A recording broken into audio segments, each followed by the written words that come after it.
नमस्कार दोस्तों, आपका स्वागत है हमारे YouTube चैनल GRV न्यूज़ में। जैसा कि आप सभी लोग जानते हैं कि इस चैनल पर देश दुनिया की 10 बड़ी और महत्वपूर्ण खबरों की अपडेट सबसे पहले आती है। इसी के साथ चलते हैं सबसे पहली बड़ी खबर की ओर। चौरी चौरा शताब्दी समारोह का उद्घाटन करेंगे PM मोदी, डाक टिकट भी करेंगे जारी। चौरी चौरा घटना के 100 साल पूरे होने पर प्रधानमंत्री नरेंद्र मोदी 4 फरवरी को शताब्दी समारोह का उद्घाटन करेंगे। कार्यक्रम के दौरान प्रधानमंत्री इस घटना पर एक डाक टिकट भी जारी करेंगे, जो आम लोगों को इस घटना की याद दिलाएगी। उत्तर प्रदेश सरकार द्वारा आयोजित यह कार्यक्रम राज्य के सभी 75 जिलों में 4 फरवरी 2021 से शुरू होगा और 4 फरवरी 2022 तक जारी रहेगा। इस पूरे कार्यक्रम के दौरान उत्तर प्रदेश के मुख्यमंत्री योगी आदित्यनाथ भी उपस्थित रहेंगे। इसी के साथ अगली खबर। भारतीय वायुसेना को मिलेंगे 83 तेजस लड़ाकू विमान। HAL के साथ 48,000 करोड़ की डील। आसमान में भारत की ताकत को बढ़ाने के लिए सरकार ने भारतीय वायुसेना के लिए 83 तेजस लड़ाकू विमान की खरीद को मंजूरी दे दी है। भारत सरकार ने 48,000 करोड़ रुपए में हिंदुस्तान एरोनॉटिक्स लिमिटेड के साथ यह डील की है। प्रधानमंत्री नरेंद्र मोदी की अध्यक्षता में कैबिनेट ने 13 जनवरी को भारतीय वायुसेना की क्षमता को बढ़ाने के लिए तेजस जेट को खरीदने वाले प्रस्ताव को मंजूरी दे दी थी। रक्षा मंत्री राजनाथ सिंह ने सबसे बड़ी स्वदेशी रक्षा खरीद सौदे को अपने देश के लिए एक गेम चेंजर बताया। तेजस विमानों की डील के बाद रक्षा मंत्री राजनाथ सिंह ने मंगलवार को कहा कि भारत अपनी रक्षा के लिए दूसरे देशों पर निर्भर नहीं रह सकता।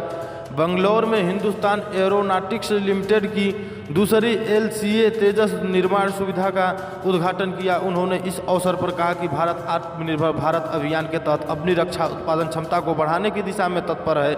उन्होंने कहा, भारत अपनी रक्षा के लिए दूसरे देशों को निर्भर नहीं रह सकता है। इसी के साथ अगली खबर। किसान विरोधी बिल वापस लो। राज्यसभा के बाद लोकसभा में भी विपक्षी सांसदों की नारेबाजी, सदन की कार्रवाई स्थगित। कृषि कानूनों को वापस लेने की मांग कर रहे विपक्षी दलों के सदस्यों का हंगामा लोकसभा की कार्रवाई मंगलवार शाम दोबारा शुरू होने के दौरान फिर भी जारी रहा। लोकसभा में शाम 5 बजे जब फिर से कार्रवाई शुरू हुई, तब भी विपक्षी सांसदों ने नारेबाजी करनी जारी रखी। सांसद कानूनों को किसान विरोधी बताते हुए वापस लेने की मांग कर रहे थे। हालांकि बाद में फिर से सदन को शाम 7 बजे तक के लिए स्थगित कर दिया गया। खबर। भारत की पहली next generation anti radiation missile Rudram China Pakistan का रेडार सिस्टम होगा ध्वस्त।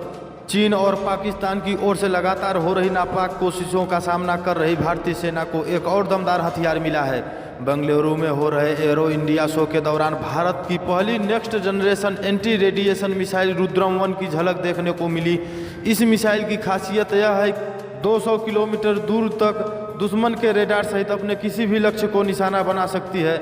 यह मिसाइल भारतीय वायुसेना के सबसे खतरनाक लड़ाकू विमान सुखोई 30 MKI से छोड़ी जा सकती है। खास बात यह है कि इस मिसाइल को Defence Research and Development Organisation यानी DRDO ने तैयार किया है। इसी के साथ अगली खबर। पदक विजेता खिलाड़ी की पुलिस में होगी सीधी भर्ती।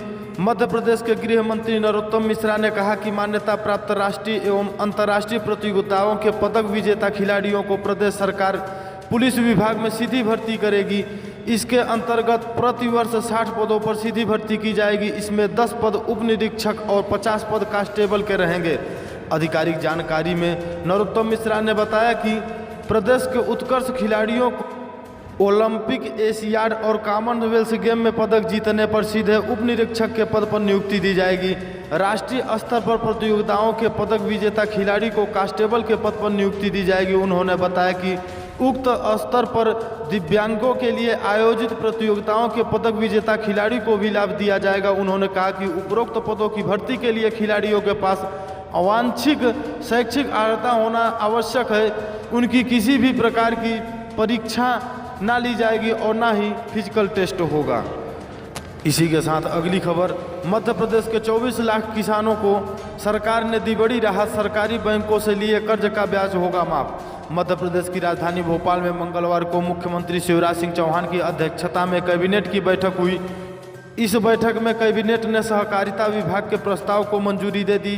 शिवराज सिंह कैबिनेट ने तय किया है कि दुग्ध संग्रह के किसान जो कोरोना काल के भुगतान के लिए परेशान थे, उनको 14 करोड़ 80 लाख दिए जाएंगे। किसानों ने सरकारी बैंकों से दिए पैसों पर ब्याज नहीं लिया जाएगा।